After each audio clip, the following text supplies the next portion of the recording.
सरकार में मंत्री और अपना दल सोनेलाल पटेल के नेता आशीष पटेल पर लगे आरोपों का मामला अब काफी तूल पकड़ रहा है। अपना दल कमेरावादी की नेता और सिराथू से विधायक पल्लवी पटेल ने आशीष पटेल के विभाग में अनियमितताओं का आरोप लगाया है। राज्यपाल को सौंपे पत्र में आरोप है कि प्राविधिक शिक्षा विभाग द्वारा असंवैधानिक कार्रवाई करते हुए विभागाध्यक्ष के पद पर प्रमोशन के जरिए भर दिए गए हैं और जो नियम के अनुसार उत्तर प्रदेश लोक सेवा आयोग द्वारा सीधी भर्ती के माध्यम से भरे जाने थे। और इसी पर बातचीत करने के लिए पल्लवी पटेल हमारे साथ एक्सक्लूसिवली लाइव जुड़ गई हैं। पल्लवी जी, बहुत बहुत स्वागत है आपका न्यूज़ 18 उत्तर प्रदेश उत्तराखंड पर। Thank you so much for having me. Pallavi ji, बहुत ही हम देख रहे हैं कि सियासी उठापटक भी चल रही है, आरोप प्रत्यारोप लग रहा है आपके बीच में, आशीष के बीच में। तो आप ये बताइए कि जो आरोप आप लगा रहे हैं उन पर क्या आधार है उसका? देखिए, जो डीपीसी की बात की जा रही है और जो बोला जा रहा है कि नियम को फॉलो करते हुए डीपीसी के माध्यम से लगभग 250 जो कैंडिडेट्स थे उनको पदोन्नति दी गई है, तो वो कम्प्लीटली नियम विरुद्ध तरीके से है। बिकॉज इट स्ट्रिक्टली मेंशन कि AICTE 2019 के नॉर्म्स में सिर्फ डायरेक्ट एंट्री हो सकती है for the post of HOD and उसका वायलेशन हुआ है, उसको नल एंड वॉइड दिखाया गया है। और सबसे अहम बात यह है कि जो लोग जो अपनी योग्यता के अनुसार चयन होकर के इन पोजीशंस पे आते, उनके अवसरों को सौदाबाजी कर दी गई है। तो मैंने यही बोला है कि इस प्रमोशंस के जरिए जो सरकारी खजाना है, जिसमें हमारी मेहनत का पैसा टैक्स के रूप में जाता है, उसमें लगभग per annum more than 50 crore का एक्स्ट्रा बर्डन पड़ रहा है। तो एक तो ये सरकारी जो पैसा है उसकी चोरी हुई है, दूसरा इन सीट्स पे प्रमोशन देने के लिए अवैध वसूली की गई है, तीसरा नॉर्म्स को धता बताते हुए धज्जियां उड़ाई गई हैं नियमों की। तो हमारी मांग है कि SIT गठित करके जो भी दोषी हैं उनके खिलाफ सख्त से सख्त कार्रवाई की जाए और जो DPC के माध्यम से दिसंबर 2024 में लिस्ट डिक्लेयर की गई है उसको with immediate effect shall be declared null and void. तो पल्लवी जी, कल आशीष पटेल ने कहा था कि राजनीतिक प्रतिद्वंदिता निभानी है या रिश्तेदारी निभानी है, ये पल्लवी पटेल तय कर लें। इस पर आपका क्या स्टैंड है, क्या जवाब है? देखिए, पारिवारिक रिश्ते तो हमारे उसी दिन खत्म हो गए थे जिस दिन डॉक्टर सोनेलाल पटेल जी की हत्या कर दी गई थी। मेरे पिताजी डॉक्टर सोनेलाल पटेल जी ने कमेरा समाज को सम्मान का वादा किया था।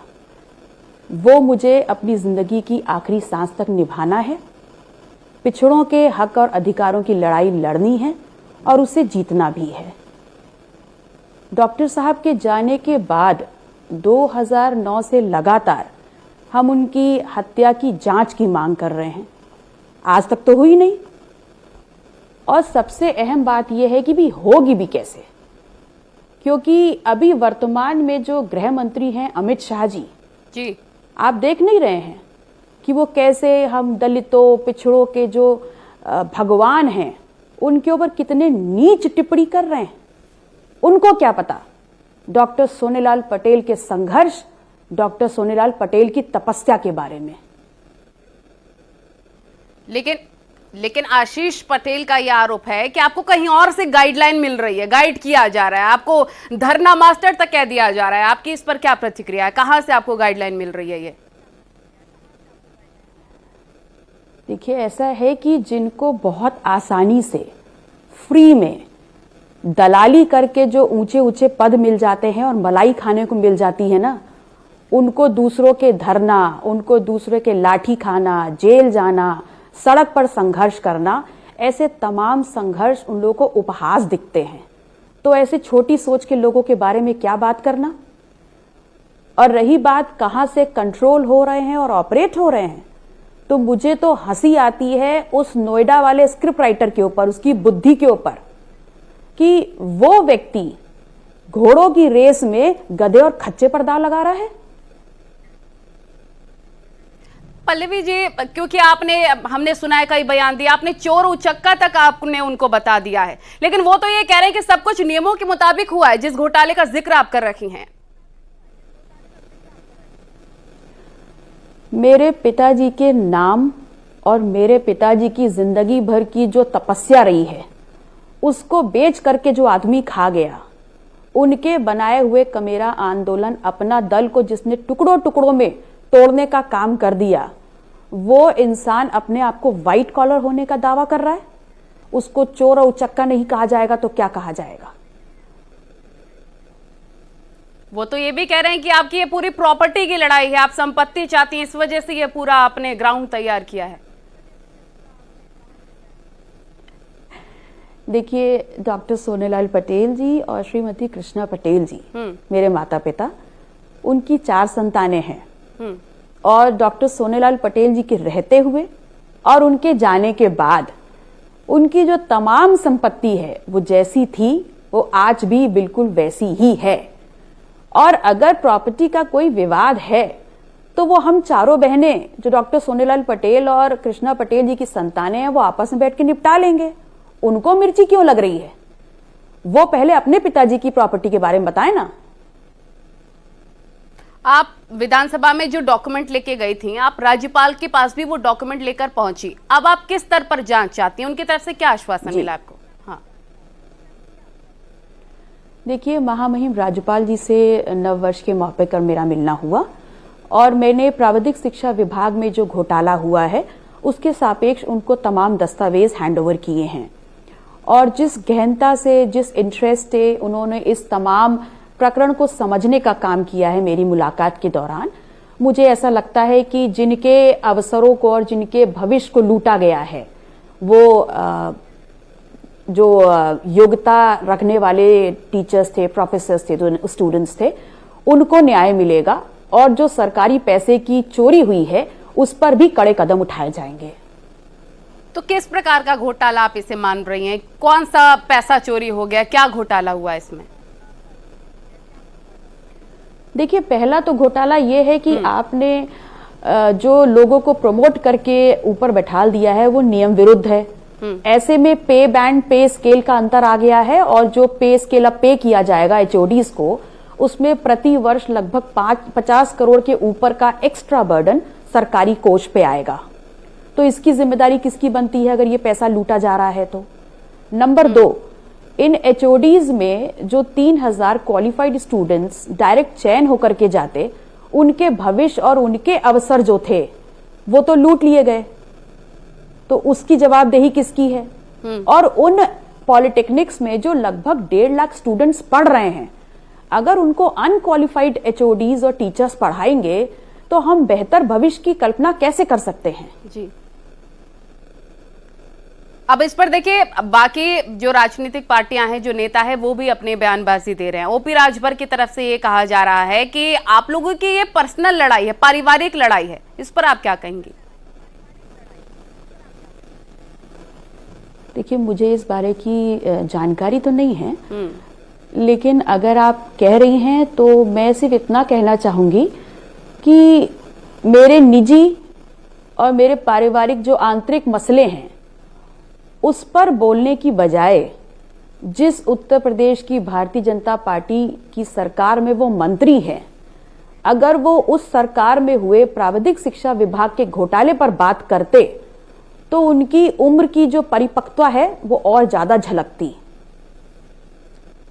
तो अब आगे आपकी और क्या समान शिष्टाचार ये कहता है कि, बात पूरी कीजिए। समान शिष्टाचार ये कहता है कि किसी के भी पारिवारिक और निजी मसलों पर बयानबाजी नहीं करनी चाहिए। कम से कम समान शिष्टाचार का पालन तो होना चाहिए, ऐसी उम्मीद मैं रखती हूं। तो आगे आप अब किस तरह की जांच की मांग कर रही हैं? देखिए, मैंने अपने पत्र के माध्यम से माननीय मुख्यमंत्री जी से भी एसआईटी गठित करते हुए दोषियों के खिलाफ कड़ी कार्रवाई करने की मांग की है और यही मांग मैंने महामहिम राज्यपाल महोदय से भी की है। और मेरी उम्मीद है कि जितने दस्तावेज मैंने उनको दिए हैं उस पे सही तरीके से अगर कार्रवाई होगी तो जो लोगों के अवसरों को लूटा गया है उनको न्याय जरूर मिलेगा और दोषियों को कड़ी सजा भी मिलेगी। तो जो आशीष पटेल कह रहे हैं कि आपको राजनीतिक प्रतिद्वंदिता निभानी है या रिश्तेदारी निभानी है, आपको ये तय कर लेना है, तो आपका इस पर क्या स्टैंड है? देखिए, मैंने आपसे पहले भी कहा कि हमारे तमाम रिश्ते जो है ना वो खत्म हो चुके, जिससे मेरे पिताजी की हत्या हुई थी, और मैं यहां किसी से रिश्तेदारी निभाने नहीं आई हूं।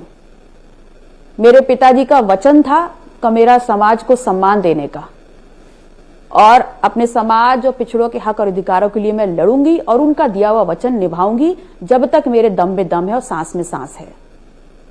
तो अभी देखिए टीम बैठेगी, जांच पड़ताल होगी, लेकिन उससे पहले आपका क्या स्टैंड होगा? क्योंकि हमने देखा कि आपको ये भी तक कहा जा रहा है कि आपको सिर्फ धरना प्रदर्शन करना है, उसके अलावा कमेरावादी समाज की आप आवाज नहीं उठा रही हैं। इस पर आपका क्या कहना है? तब तक के लिए आपका क्या स्टैंड होगा?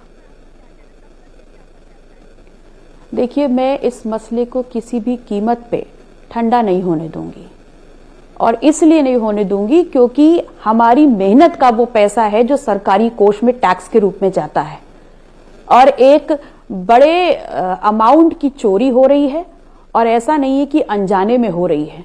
पूरी प्लानिंग के तहत ये चोरी को अंजाम दिया गया है। पूरी प्रॉपर तरीके से लोगों के भविष्य की सौदेबाजी की गई है। तो जो जिम्मेदार है उसको जवाबदेही तो अपनी अपनानी पड़ेगी। बिल्कुल अपनानी पड़ेगी। और न्यूज़ 18 उत्तर प्रदेश उत्तराखंड के माध्यम से आप आशीष पटेल को क्या कहना चाहती हैं? आखिरी सवाल। मैं भारतीय जनता पार्टी की जो वर्तमान सरकार है और उनके विभाग में जो घोटाला हुआ है, मैं उसमें सिर्फ इतना कहना चाहती हूं कि हम विपक्ष हैं, और विपक्ष की महत्वपूर्ण भूमिका अगर सरकार इस प्रदेश की जनता को छलने का काम करेगी तो आपको जवाब आकर देना पड़ेगा सामने। क्योंकि दोबारा जिनको मैंडेट उत्तर प्रदेश जैसे बड़े सूबे में मिला है, माननीय योगी आदित्यनाथ जी, उनके नाम पर मैंडेट मिला है। तो अगर उनकी सरकार में इस प्रदेश के युवाओं के अवसर छीने जाएंगे, सरकारी पैसे की लूट और चोरी होगी, तो जवाब तो हमको चाहिए, इस प्रदेश की जनता को चाहिए। ठीक है पल्लवी पटेल जी, बहुत बहुत शुक्रिया आपका बातचीत करने के लिए, जुड़ने के लिए, अपना स्टैंड क्लियर करने के लिए।